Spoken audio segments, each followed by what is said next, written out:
Dans cet épisode, on va voir un support que j'ai conçu pour une rampe LED, car cette lampe était trop petite pour mon aquarium et mon ancien tube néon était hors service.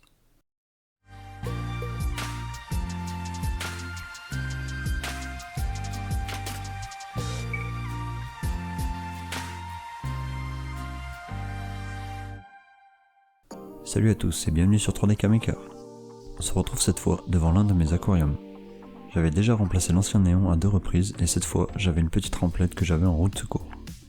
J'ai voulu créer des supports pour qu'elle soit placée correctement au centre de l'aquarium.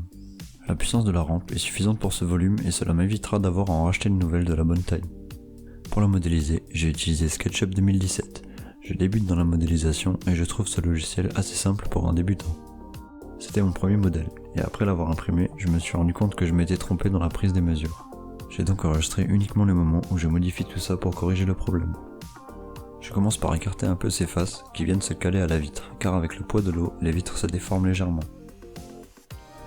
J'avais commencé par un décalage de 1 mm, puis j'ai rajouté 0,5 mm. Je vérifie les dimensions à l'aide de l'outil-mètre. Je n'ai pas les compétences pour vous faire un tuto sur le logiciel, mais vous pourrez en trouver beaucoup sur YouTube. Ensuite, j'écarte les faces internes de 8,5 mm de chaque côté pour faire passer la rampe. Et je finis par vérifier une dernière fois la dimension.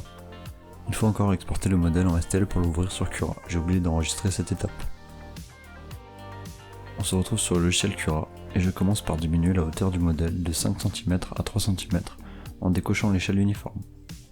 Ma pièce ratée était déjà très solide en 5 cm, et j'ai oublié de faire la modification dans SketchUp précédemment. Pour les paramètres d'impression, on est sur une buse laiton de 0,4 mm pour une hauteur de couche de 0,2 mm. J'avais modifié à 4 lignes pour la paroi et le remplissage de 25% en gyroïde.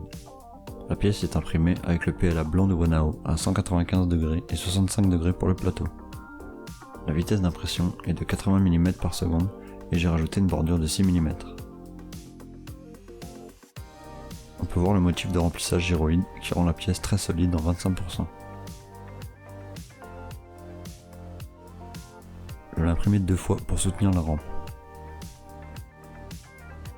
L'impression est nickel, hormis ces cheveux d'ange qui s'enlèvent très facilement. Je vais maintenant assembler tout ça. Je commence par retirer les tiges métalliques. Je glisse les impressions le long de la rampe, la première du côté du câble d'alimentation qui passe parfaitement. Et puis la deuxième. On teste d'abord le positionnement qui est maintenant parfait avec les modifications effectuées sur SketchUp. Je récupère les tiges métalliques et je retire le plastique. Ces tiges vont me servir à verrouiller la rampe avec les supports.